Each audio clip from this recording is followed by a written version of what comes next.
साधारणतः जेतेबेले आमे भात रांधि थाउ सेतेबेले आमे भात को गाली देई थाउ बा भातर पेज को फिंगी देई थाउ।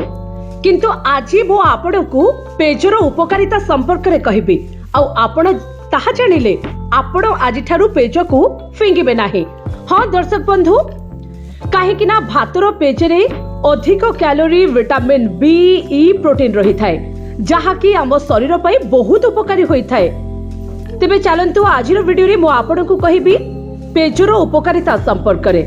पेज शरीर को ठंडा रखी थाए, तेणु एहाकू खरा दिने पीबा लाभदायक होई थाए। आउ एहाकू पीबा द्वारा कोष्ठकाठिन्यरू मुक्ति मिली थाए।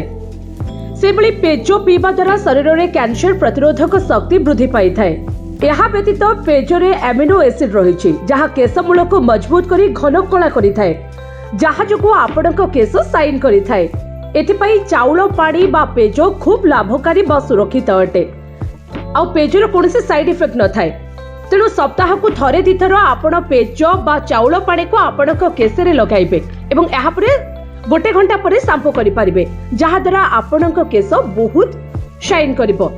जदि आपणकर उच्च रक्तचाप अछि ताहले नियमित पेज पियंतु। एथिरे सोडियम रो मात्रा कम थिबारु या रक्तचाप को सामान्य रखे।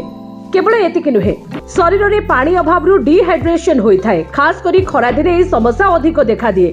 पेज पीबा द्वारा शरीर रे पानी रो अभाव दूर रही थाए।